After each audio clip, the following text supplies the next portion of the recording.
दोस्तों, स्वागत है आपका हमारे नए चैनल न्यूज पर।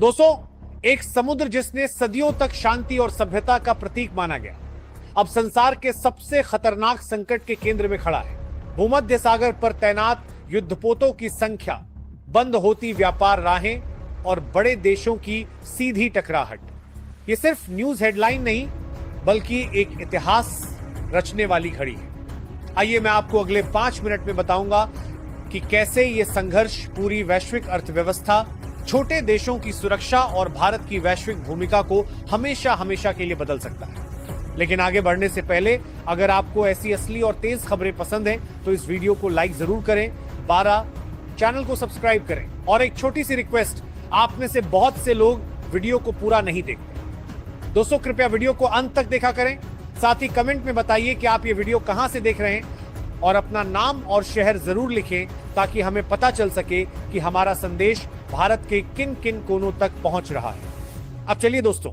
बिना वक्त गंवाए डिटेल में चलते हैं। दोस्तों, आज हम आपको लिए चलते हैं उस जगह पर जो कभी सभ्यता और व्यापार का प्रतीक हुआ करता था, भूमध्य सागर। वही भूमध्य सागर जिसने सदियों तक संस्कृतियों को जोड़ा, जिसने प्राचीन व्यापारिक मार्गों को दिशा दी और जिसने मानव इतिहास के कई निर्णायक मोड़ देखे।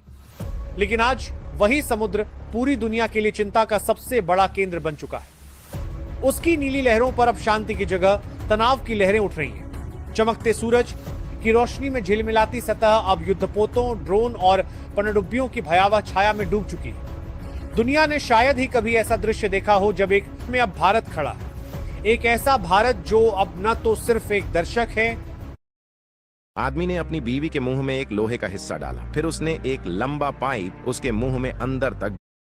भारत खड़ा है, एक ऐसा भारत जो अब न तो सिर्फ एक दर्शक है और न ही किसी का सहयोगी। भारत अब एक निर्णायक वैश्विक शक्ति के रूप में उभरा है और उसकी कूटनीति, उसकी सैन्य तैयारी और उसकी रणनीतिक सूझबूझ ने पूरी दुनिया को चौंका दिया है। कुछ महीने पहले तक किसी ने कल्पना भी नहीं की थी कि भूमध्य सागर का यह इलाका इतना बड़ा वैश्विक टकराव का मैदान बन जाएगा। लेकिन हालात ने अचानक ऐसी करवट ली है कि अब यहां 3 बड़ी ताकतें आमने सामने हैं। भारत, तुर्की और नाटो, जिसका नेतृत्व अमेरिका कर रहा है। इस कहानी की जड़ें गहरी हैं। कुछ समय पहले तुर्की ने बार बार भारत की नौसैनिक गतिविधियों पर सवाल उठाए और खुलेआम कहा कि भूमध्य सागर में भारत की कोई जगह नहीं। तुर्की के इसी अहंकार ने इस पूरे संकट की शुरुआत की। भारत ने तब भी स्पष्ट कहा था कि समुद्र किसी एक देश की जागीर नहीं हो सकता, लेकिन तुर्की ने चेतावनी को नजरअंदाज किया और आज वही तुर्की अपनी ही बनाई चाल में फंस चुका है। वास्तविक मोड़ तब आया जब नाटो ने अचानक इस पूरे क्षेत्र में एंट्री मारी। नाटो दुनिया का सबसे ताकतवर सैन्य संगठन, जिसमें अमेरिका, ब्रिटेन, फ्रांस और जर्मनी जैसे बड़े देश शामिल हैं। पिछले 24 घंटों में नाटो ने अपने 150 से अधिक युद्धपोत भूमध्य सागर में तैनात कर दिए। जिब्राल्टर जलसंधि और स्वेज नहर को अपने नियंत्रण में लेने की कवायद शुरू हो चुकी है। ये वही 2 रास्ते हैं जिनसे होकर वैश्विक व्यापार का लगभग 60% गुजरता है। यानी अगर इन पर नियंत्रण हो गया तो पूरी दुनिया की अर्थव्यवस्था पर एक ही झटके में शिकंजा कस जाएगा। भारत ने इस हलचल को जैसे ही महसूस किया, उसने समझ लिया कि ये सिर्फ सैन्य मौजूदगी नहीं बल्कि समुद्र पर नियंत्रण की एक बड़ी रणनीति है। भारत ने सख्त चेतावनी जारी की कि भूमध्य सागर में किसी भी संगठन या देश की एकाधिकार की कोशिश मानवता के खिलाफ किया था, लाफ होगी। लेकिन नाटो ने भारत की चेतावनी को अनसुना कर दिया। अब हालात इतने गंभीर हैं कि समुद्र में 20 से अधिक विदेशी सैन्य टुकड़ियां मौजूद हैं। निगरानी ड्रोन आसमान में गश्त कर रहे हैं। छोटी सी चिंगारी भी बड़े विस्फोट में बदल सकती है। तुर्की की स्थिति सबसे विचित्र हो चुकी है। जिसने शुरुआत में भारत को चुनौती दी थी, अब वही नाटो के हाथों किनारे कर दिया गया है। उसके रणनीतिक बंदरगाह अब नाटो के नियंत्रण में है। तुर्की की जनता सड़कों पर उतर आई है। उसकी सरकार खुद नहीं समझ पा रही कि वो लड़े किससे, भारत से, नाटो से या अपने ही भीतर उठते विरोध से। इस अस्थिरता ने तुर्की को भीतर से हिला दिया है। दूसरी ओर भारत ने बेहद संयमित लेकिन कठोर रुख अपनाया। उसने 4 अत्याधुनिक युद्धपोतों को भूमध्य सागर में तैनात किया, साथ ही अपनी नौसेना की विशेष यूनिट्स को लाल सागर से होते हुए रणनीतिक स्थिति में पहुंचा दिया। भारत ने संयुक्त राष्ट्र में इस मुद्दे को उठाते हुए ऐतिहासिक भाषण दिया और साफ कहा, अगर भूमध्य सागर पर किसी को कब्जा करने दिया गया तो यह विश्व शांति के लिए सबसे बड़ा खतरा होगा। भारत के इस कदम का असर तुरंत दिखा।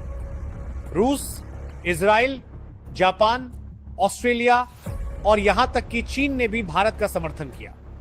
भारत की स्थिति को न्यायसंगत और तार्किक बताया गया। वहीं अमेरिका और नाटो पर वैश्विक मंचों पर दबाव बढ़ने लगा।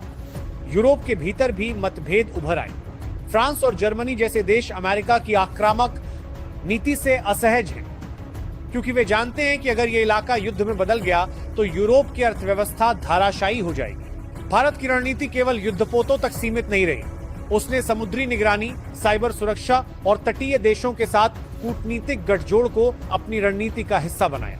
छोटे और तटस्थ देशों को साथ लेकर भारत ने खुद को एक ऐसे राष्ट्र के रूप में स्थापित किया है जो दादागिरी के खिलाफ नेतृत्व कर सकता है।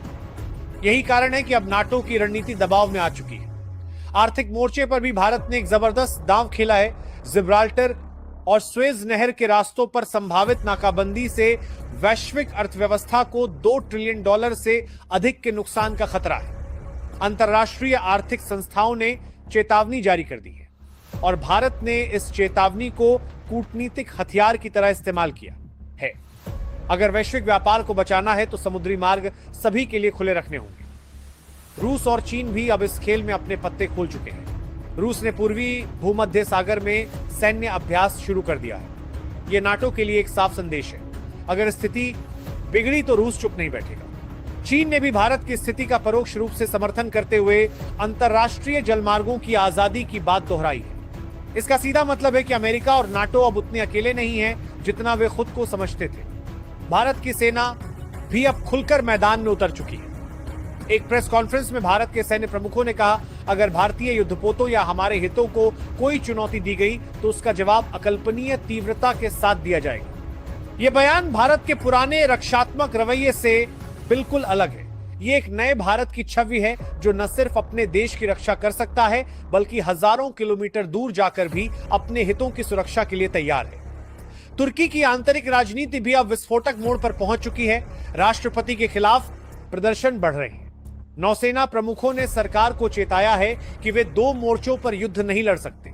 इस राजनीतिक और सैन्य दबाव के बीच नाटो और अमेरिका ने तुर्की को साइडलाइन कर भारत के साथ सीधी बातचीत शुरू कर दी। भारत ने इस मौके का फायदा उठाते हुए एक और ऐतिहासिक प्रस्ताव रखा है, एक अंतर्राष्ट्रीय समुद्री संगठन का गठन। इसका उद्देश्य होगा वैश्विक जलमार्गों पर किसी भी देश या संगठन के एकाधिकार को रोकना, व्यापार की सुरक्षा करना और समुद्री जासूसी पर निगरानी रखना। कई देश इस प्रस्ताव के समर्थन में आ चुके हैं और संभावना है कि भारत जल्द ही इस मुद्दे पर एक अंतर्राष्ट्रीय सम्मेलन बुलाएगा। अगर ऐसा हुआ तो ये 21वीं सदी में भारत की सबसे बड़ी कूटनीतिक जीत होगी। दुनिया में एक नया संतुलन बनेगा और भारत उस संतुलन के केंद्र में होगा। यही कारण है कि अब अमेरिकी खेमे में हलचल तेज है। यूरोप विभाजित है, तुर्की बिखरा हुआ है, रूस और चीन भारत के साथ हैं और भारत शांत लेकिन दृढ़ कूटनीति के जरिए दुनिया के सामने एक नया रास्ता पेश कर रहा है। दोस्तों, ये संकट अब सिर्फ भूमध्य सागर का नहीं है, ये वैश्विक शक्ति संतुलन का सवाल बन चुका है। आने वाले कुछ दिन या हफ्ते इतिहास की दिशा तय कर सकते हैं। या तो दुनिया किसी एक ताकत के नियंत्रण में जाएगी या फिर भारत की तरह एक नई बहुध्रुवीय व्यवस्था का जन्म होगा जहां समुद्र, व्यापार और आजादी किसी एक देश की जागीर नहीं बल्कि पूरी मानवता की साझी संपत्ति होगी। अब फैसला इतिहास के पन्नों में लिखा जाने वाला है। भारत ने अपनी भूमिका तय कर ली है। उसने दिखा दिया है कि वह न सिर्फ एक उभरती हुई शक्ति है बल्कि वह शक्ति है जो निर्णायक क्षणों में दिशा तय करती है। अब दुनिया की निगाहें भूमध्य सागर पर है। कोई नहीं जानता कि पहला गोला कब गिरेगा या शायद कभी ना गिरे, लेकिन इतना तय है यह समुद्र अब इतिहास बदलने वाला है। आप क्या सोचते हैं? क्या भारत को अपनी नौसैनिक शक्ति और बढ़ानी चाहिए? क्या उसे इस प्रस्ताव को दुनिया के सामने और ताकतवर बनाकर रखना चाहिए? अपने विचार कमेंट में जरूर लिखिए।